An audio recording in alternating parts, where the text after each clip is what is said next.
колдоосу менен азыркы утуш мен тараптан Кымбаттуу курсанттык сандыкты сатып алып.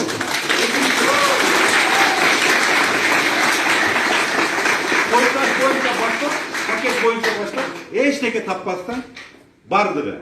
Азыр болбогон каяктагы бир эски чиновниктин атынан небе кылып алып, болбогон нерсе, экинчи эки сотрудник дейт.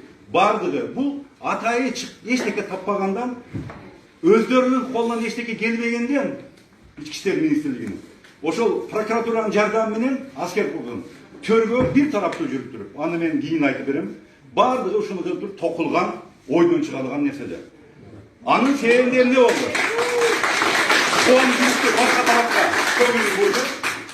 Жетекчилер дагы көңүлүн бурду. Бирок акыйкат келип чыгат, мен толук ишенем. Учурдан пайдаланып мен биринчи кезекте өзүмдүн атымдан, өзүмдүн семьямдын атынан бардым.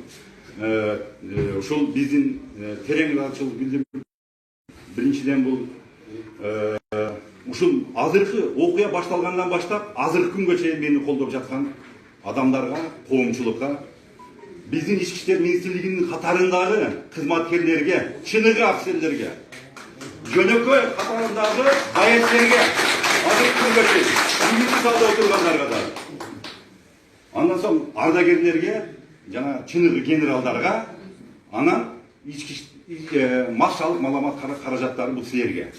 Ошондуктан мен ойлойм, жакын арада ушул сотто ачык каралып туруп, мамлекет башчысынын дагы талабы ошондой болуп атат. Реформа жүрүп атат дейт. Мен буга ишенем, дагы эле ишенип турайын.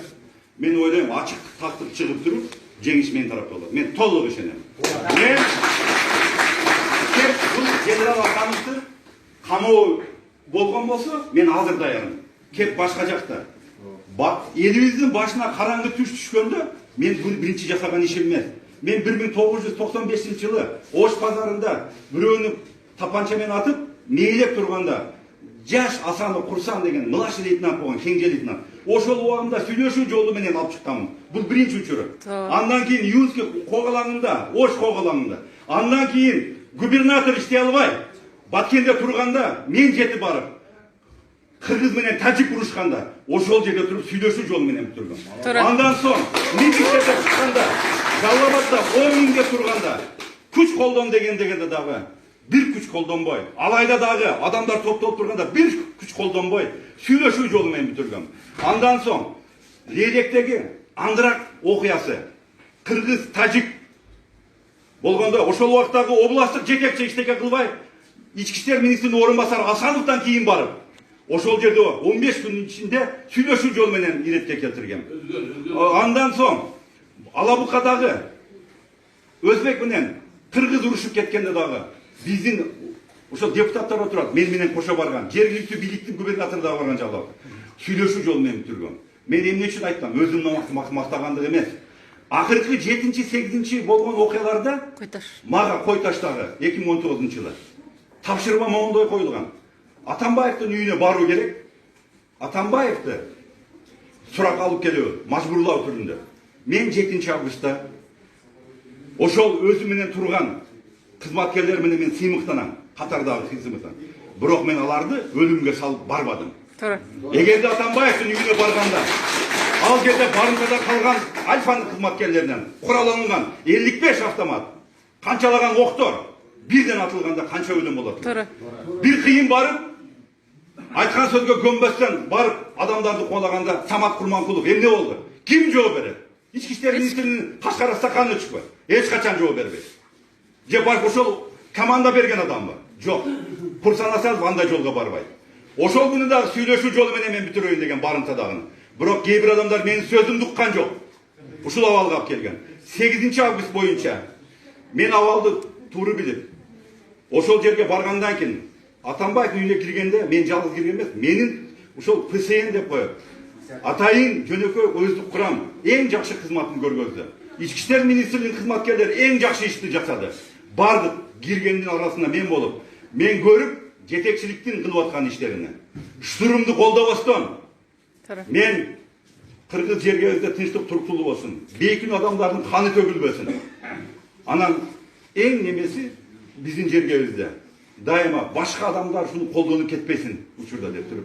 Ошону ойлонуп, ошол учурдагы абалды көрүп, бардыгына ошол өзүмдүн башымдан өткөн тажрыйбаны эске алуу менен мен буйрукту жогору жактан күтпөстөн, же туура эмес буйрукту аткарбастан мен өзүм сүйлөшүүгө барып туруп, сүйлөшүүнүн негизинде Атамбаев өз ыктыяры менен кол көчүрүп берди. Аны бардыгын видео таспадан көрдүк. Туура. Ошондой эле 7 августта дагы бардыгы турат. Милициянын кызыкчылыгын сатты деп бул жерде отурат кеп. Курсан Асанов эч качан саткан эмес. Курсан Асанов өлгүчө ушул жерде туруп кыргыз жергесинде бардык улуттун кызыкчылыгын колдойт. И ак кызматын мамлекетке кылат.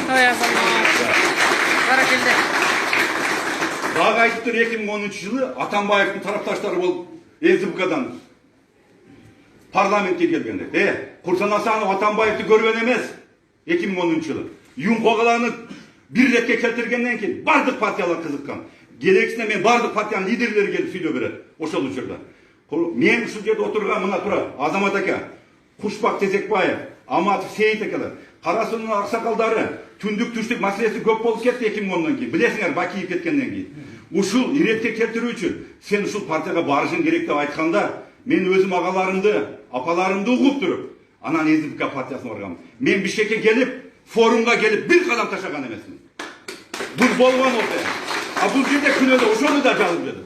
Мен кызыкчылыгым ойлогон эмесмин. Бир дагы мен кеп башымды дайыма сайып 7-8 августта дагы эки тараптан тең өлүү болбосун деп, өздүк курамдын ичинде дагы Самат Курманкулга окшобосун деп туруп, мен ушул жолго баргам. Өзүмдүн башымды сайып туруп. Мен ушул кылган бардык иш кыймыл аракети менен сыймыктанам. Сөзсүз түрдө. Бир дагы мен пожалуйста желет этпеймин. Эл үчүн дайыма кызматка мен даяр. Ой, Азамат. Урматтуу Facebook колдонуучулар, биз түз эфирдебиз. Факты боюнча бардыгы жомок. Алар өздөрү Бүгүн сот иши болуп атат. Кызматкер боюнча дагы башка. Могу жерде сот иши болуп атат, түз эфир. Сот небесте көргөзөт, бардыгы менде тиешелүү бар. Акыркы чындык чыга турган менде дагы бар. Мен жөн эле жүргөн эмесмин. Келип адамдар өзү көргөзмө берет деген ойдомун. Рахмат. Sözleriniz var.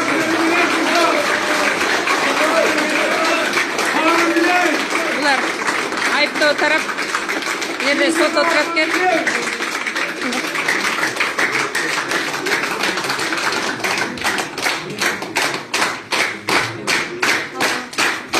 Мынакей элдерди көрүп атасыздар. Урматтуу Facebook колдонуучулары, белгилей кетсек, бүгүн Курсан Асанов боюнча сот иши уланып атат. Бул жерге ушу журналисттерди киргизбей коюу боюнча адвокат өзүнчө өтүнүч келтирди. Өтүнүчтө сот видео камералар кирбесин деди. Ошондой эле котормочусу жеткиликтүү деңгээлде которо албагандыктан аны алмаштыруу боюнча мамлекеттик айыптоочулар өтүнүч келтирди. Өтүнүч жарым-жартылай канааттандырылган жок, бирок жарым-жартылай канааттандырылды. Ошондуктан бүгүн белгилеп коюшубуз керек. Эки маселе адвокат Курсановдун адвокатынын өтүнүчү канааттандырылды. Биринчиси журналисттерди киргизүү боюнча, экинчиси котормочуну башкага которуу боюнча. Анткени расмий тилде өтүп атат. Айыптоо тарап болсо котормочу калып эле калсын деди. Алар дайыма каршы болот. Ал эми адвокаттын өтүнүчү жарым-жартылай канааттандырылды. Бул жерде журналисттердин бардык каналдар келиптир. Биз билген 7 канал, Азаттык, ушундай сот процесси уланып атат. Бир топ өтүнүчтөр келген, ошону өтүнүчтөрдү кароо үчүн сот атайын бөлмөгө тынууга жарыяланып кеткен. Бул кишилер болсо мамлекеттик айыптоочулар. Пристав. Журналисттер, сиздерди киргизүү жарым-жартылай силердин кирип катышуу боюнча адвокаттын өтүнүчүн канааттандырды. Журналисттер келип кирип уга берсин, ал эми камера болбойт деген. Мына бул жер урматтуу Facebook колдонуучулар, биз азыр түз эфирди үзбөйбүз. Азыр сот процесси башталгандан кийин атайын мыйзамдардын негизинде бизге мүмкүнчүлүк бербейт окшойт видео тартууга. Бул бүгүнкү сотто ошо жанагы Курсан Асановдун аркасында отурбайбы, жанагы клетканын ичинде, мындай айтканда, ал жан сакчысы камакта, Курсан Асанов өзү үй камагында. Ошондой эле бүгүн Бейшенбеков деген журналист дагы ошону менен байланышы бар экен деген жүйө менен ал дагы бул сот процессинде отурат. Процесс мына ушундай уланып атат. Түз эфирде азыр кээ бир элерди сүйлөткөнгө болот окшойт.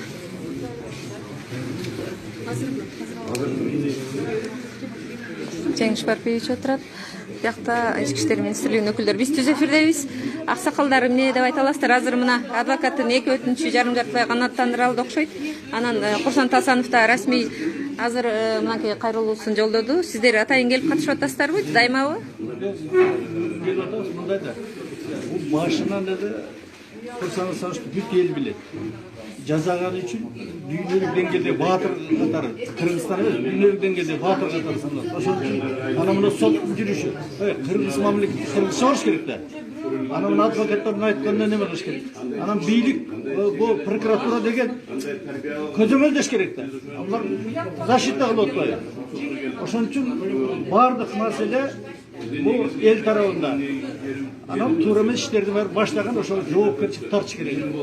Мына жерде Аксакалдар төрагасы. мен айтып коеюн. Мына сот башталды да. Мына судья отурат, прокурорлор отурат, жакта адвокаттар отурат. Бул суда производство мейли орус тилинде өтсүн, орус тилинде жазылсын. Бирок кыргыз мамлекетинин ичинде туруп, муну президент да айтып атат. Тил комиссиясы да айтып атат. Жүргүзүлгөн, суралган немелердин бардыгы кыргызча болуш керек. Эмне үчүн биз кыргыз болуп туруп, орус тилде шөртө сурап атат. Ошондуктан жана толугу менен жооп бере албай аткандар ошол. Биз каш кылабыз, биз эми Айтып кетерлер, кыргыз тилинде өтүш керек. рахмат. Азыр адвокатты да угалы.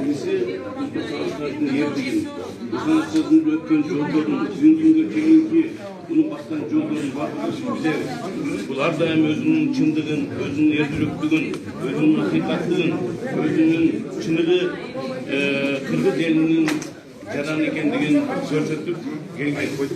Ошон үчүн биз айтып келек, бул ушул сот ақиқат тарап, ушу биздин аксакалдардын дагы бир суранган тилектерин аткарып кетишкен деген ниеттебиз. Биз бул жерде жактоочу айымда отурат. Жактоочу айым менен интервью алуу мүмкүн эмес болуш керек. Биз түз эфирде элек. Кечиресиздер, биз түз эфирде элек. Жактоочу айым сизден өтүнүч жарым жартылай канааттандырылды окшойт. Анан бул саясий боек бар деп ойлойсузбу ушул иште?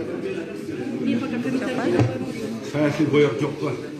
Жок. Саясий боек кандай десем, саясий боек жок бул жерде. Кээ бир жетекчилердин, ведомстволук жетекчилердин ошол мындай туура түшүнбөгөн, яны көрө албастык. Ошол кызганчык менен кесепетинен келип чыккан. Сиз бүгүн агыңыздан жарылып, мындай бүгүн көбүрөөк баягы өзүңүздүн ички тоюмду айттыңыз. Ийгилик болсун, бар болуңуз. Түз эфир уланып атат, сот залы. Sizlere çık keselim bu. Oba, indi var bir yer kadar asmayalım.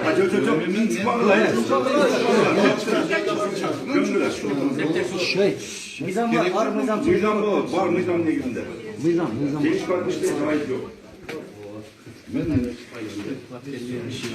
Мурдакы вице-премьер-министр Жеңиш Разаковду ушу соттун катышуучулары күнөөлөп атканда Курсан Асанов өзү ал кишини жактоого чыгып, бул кишиде айып жок, сот мыйзамды чечет деген комментарийлерин берип атат.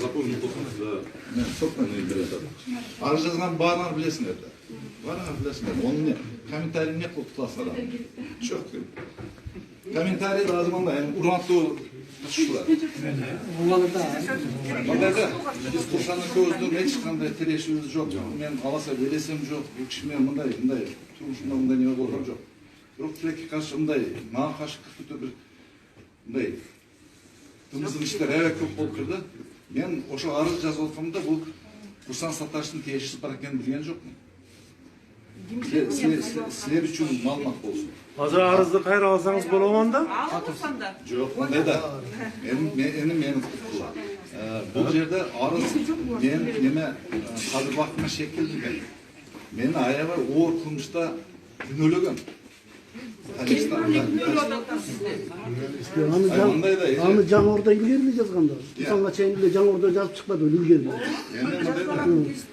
Her bir mesele kılmış, taktаlıp sotto derdeniş gerekti. Doğru mu? Bu kasiyet, kasiyet tutası. Facebook, bardığı, bunday uşaktana. Sizden uşak aytpaysiz, elдің бар uşak aytабыз. Ну, eğer uşul mesele tasdiklansa, bu burada ele Ай эмнеге сиз жұмыстан алып койду анда, эгер бар ушак болсо? men arız yazmıştım. Бекерден жазган жоксуздар. O zaman yani siz bilmezsiniz. Ben özüm için bilmem. Kılmış bolsa, sot talasında çeşiş gerek. Kılmış bolsa. Kılmış çok uşak boyunca ele kalıverir. Ушак боюнча жыйынтыштан эч кимди албайт. Сиздер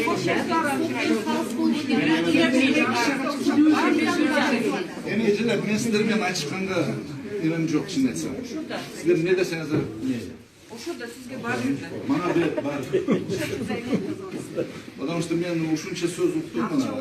Facebook, başka yerlerde şimdi etsem de uyatı yok. Kendi uşak. Биз да ошонун баарын окуп алып ойлоп атабыз да сиздер элден угасыздар. Mına kılaylık sot buluversin.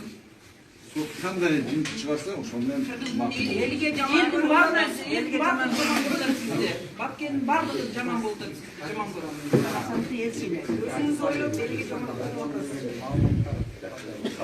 Абдан көп киши келген экен. Жарымы батпай калып, журналисттер да кетип калды. Каражаттан чыккан. Масал Мамат кажаттан чыккан. Анын барына болуп чыккандар. Ал боюнча кызматтуу иликтер жүргөн. Башкача айтканда бул мындай ити жиңине чейин териштирилген маселе. Бардыгыңар билесиңер. Бардыгында эгер ошол түшүнүкатта, ошол иште кандайдыр бир кылмыштын курамдары болгондо мурда эле бул козголуп каралмакчы. Туурабы?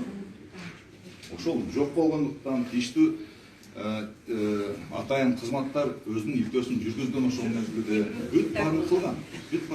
Бирок эчтеке далил жок болгондуктан бүт териштирүү жеңип калган. Калганы бул эме мына эжеметтин айткандай Facebook'ta неме түшүнүк каттарга чейин барып чыккан, туурабы? Анын комментарий не кереги бар? Баккендиктерди кантесиз? Эже, давайте мындай кылайлык. Баккенге чогуу барайлык. Баккен баары чуу барбайлы жактан айтып атышат го элдер.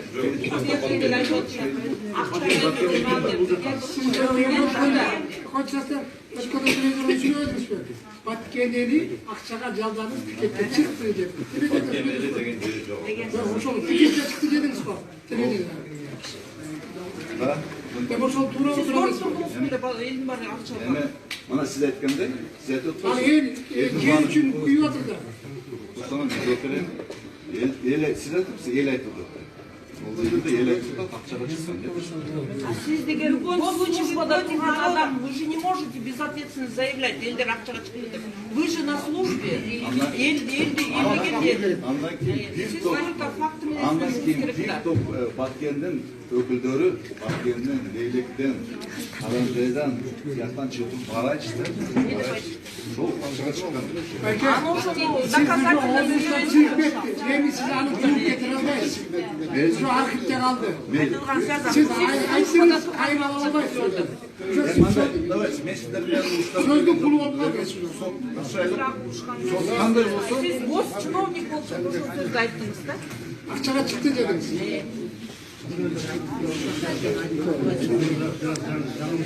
мен сиздермен урушканга келген жокмун. Сиздер соттоодуңуздар, все, болду. Калган маселе. Жеңиш Папиевич, кечирип коңуз, мен суроо бергенге. Кой Таш окуясы боюнча комиссияны жетектеп едиңиз, бирок сиз кетип калдыңыз.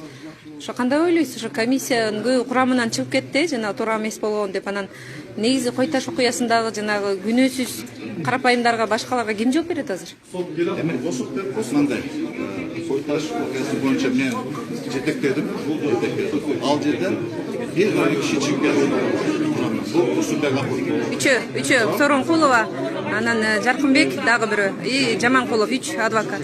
4 киши чыгып кетти, 4 комиссия чыгып кетти. Совещательныйдан сөз болчу. Сиз маалымат берип коюн, анда азыр сот уланат. Биз түз эфирди сот процессинен кийин кайра улантабыз. Урматтуу көрүүчүлөр, урматтуу Facebook колдонуучулары, бүгүн 1 май райондук сотунда Курсан Тазановдун ишине жана пакет Атамбаевка алды берген деген боюнча болуп атат. Түз эфиримди жыйынтыктайм, кайра байланышка чыгабыз.